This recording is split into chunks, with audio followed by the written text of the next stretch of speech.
Nalaman ko may cancer ako noong 2001. Nasa Amerika kami noon ng mama ko, siya yung may sakit. Unfortunately, for me, ako pala yung may sakit, hindi siya. So, yun nga, natuklasan ko na may cancer ako, stage 2 siya. Siyempre, when you discover you have cancer, natural na magpapakimo, magpaparadiation, lahat yon ginawa ko. Pagkatapos, isa sa matinding side effect ng chemotherapy is bumabagsak yung immunity sa katawan mo. So, talagang prone ka sa sakit and everything. Doon ko na-discover yung barley. Nag-internet ako, nagre-research ako sa internet. Doon nakita ko, nabasa ko doon na meron palang produkto na tinatawag barley, young barley grass, na nakaka-natural, nakakabalik ng immunity sa katawan. So, nagpabili ko sa Amerika, locally, tinry ko. Yung recovery period ko nung first chemotherapy ko na tumagal ng 21 days, naging 4 days lang nung pangalawang chemo ko na. So, sa sobrang believe ko sa product, yun, nag-research hanggang sa everyday ko na siya tinake. Sabi ng mga doktor ko, hindi na daw ako magkakaanak ulit pagkatapos ko magpa-chemotherapy dahil nga sa sobrang toxic ng mga drugs ng chemo, masisira na daw yung ovaries ko. Hindi na ako magkakaanak ulit.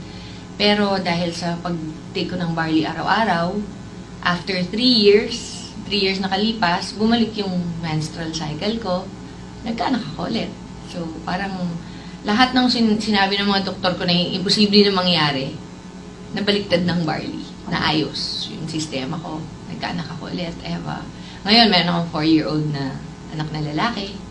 So, and every day, hindi ako nagpa-vitamins, hindi ako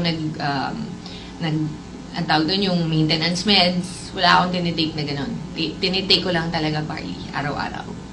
So, syempre kahit paano, tao lang naman ako, hindi ko naman sasabihin na kahit kailan hindi ako nagkakasakit. Pero, magkasakit man ako, ina-up ko lang yung dose ng barley, nakukontra siya kaagad.